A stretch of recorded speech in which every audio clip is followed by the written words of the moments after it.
समस्याएं दो प्रकार की होती हैं, बाहर की और भीतर की, बाह्य जगत की और अंतर जगत की।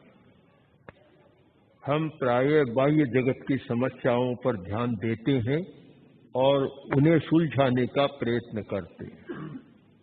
अंतर जगत की समस्याओं पर हमारा ध्यान भी कम जाता है और उन्हें सुलझाने का तरीका भी पता नहीं होता, प्रयत्न भी कम होता है।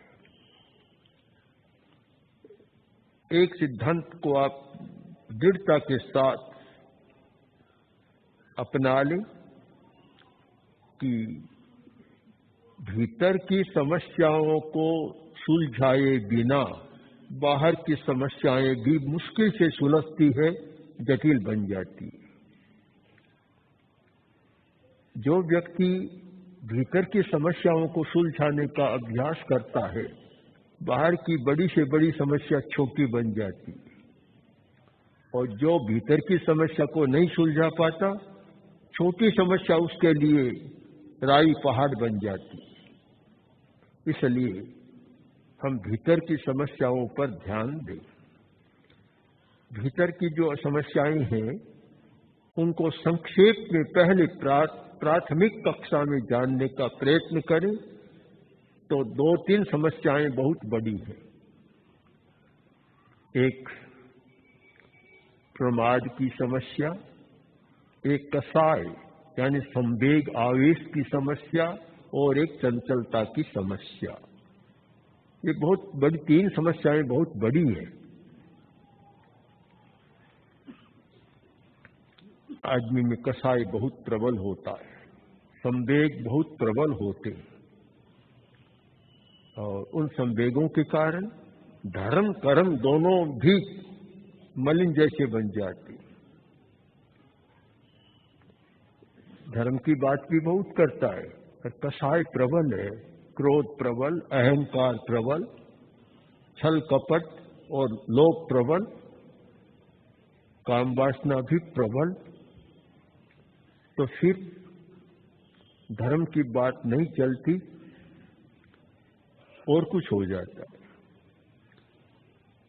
बहुत आवश्यक है कसाय को कैसे उपशांत करें, संवेगों को कैसे नियंत्रित करें। संवेग संतुलन, जो व्यक्ति संवेग संतुलन का जीवन जीता है वह अच्छा व्यक्तित्व होता है।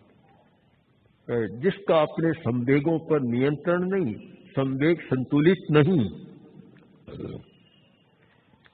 वह अच्छा नहीं होता। एक क्षण में कुछ हो जाता है, भरोसा ही लोग कहते इसका भरोसा नहीं, अभी तो राजी है, एक क्षण में भयंकर तूफान आ जाएगा। किसी ने जाकर नाम पूछा कि आपका नाम? तो शीतलनाथ। फिर दूसरी बार पूछ लिया कि आपका नाम? अभी तो बताया, पता नहीं, भूल गया। अभी एकदम आंख निकाल कर आवेश में बोलने लग गया। तीसरी बार पूछा तो लट्ठी उठा ली। तो मूर्ख कहीं का बार बार मुझे तंग करता है। संवेग का संतुलन नहीं होता तो आदमी बदलता रहता है, पता नहीं लगता कि वह कैसा क्या करेगा। प्रमाद की भी समस्या है कि हम ठीक अपना नियोजन करना नहीं जानते।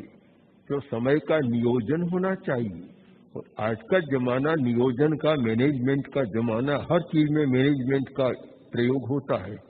किंतु जिसका मन प्रमाद से ग्रस्त है, प्रमादी है, वह समय का नियोजन नहीं कर सकता। संकल्प तो करता है 4 बजे उठूंगा, उठता है 10 बजे, नियोजन नहीं कर पाता। और जो प्रमादी होता है वह अपने प्रमाद की सिद्धि के लिए तर्क भी प्रस्तुत कर देता है। कोई विद्यार्थी था और बड़ी कक्षा में आगे पढ़ रहा था, एकदम छोटा नहीं था, तो आलसी प्रमादी बहुत था, प्रमाद में पड़ा ही रहता, जागरूक नहीं था। तो माँ ने कहा, बेटा देखो सूरज कितना चढ़ गया, अब तो उठो।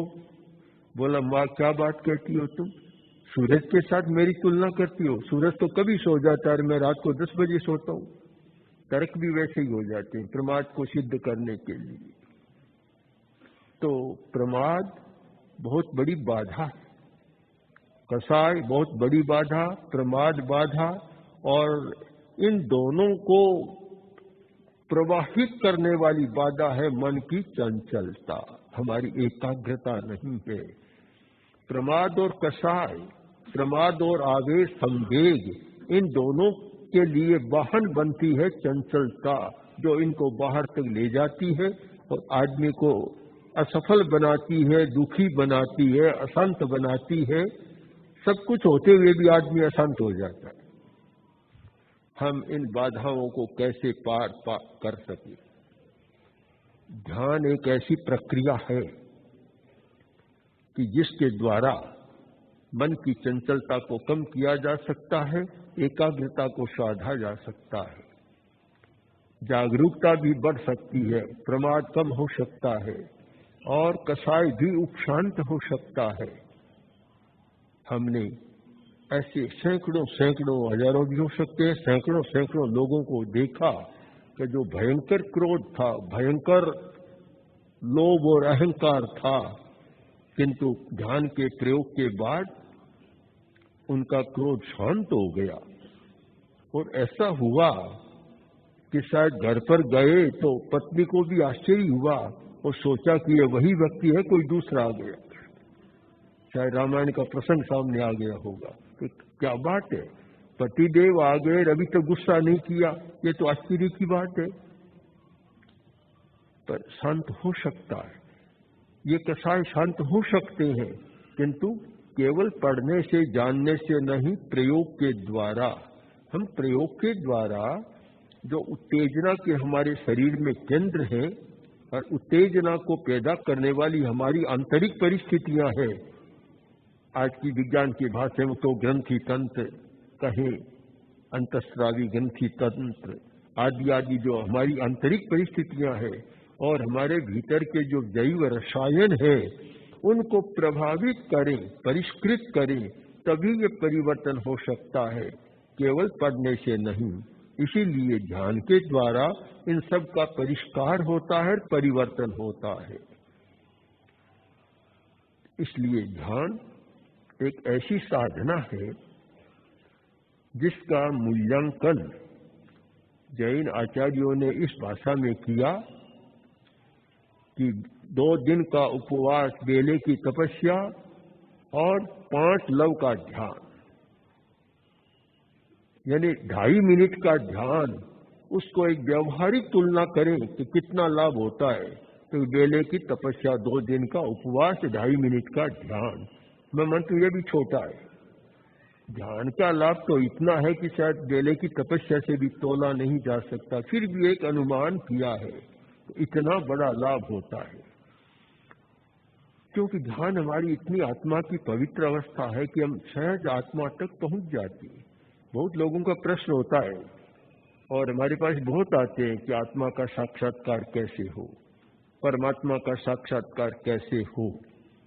तो हमारा तो उत्तर होता है, पहले शरीर का साक्षात्कार करो, फिर आत्मा की बात करना, फिर परमात्मा की बात करना।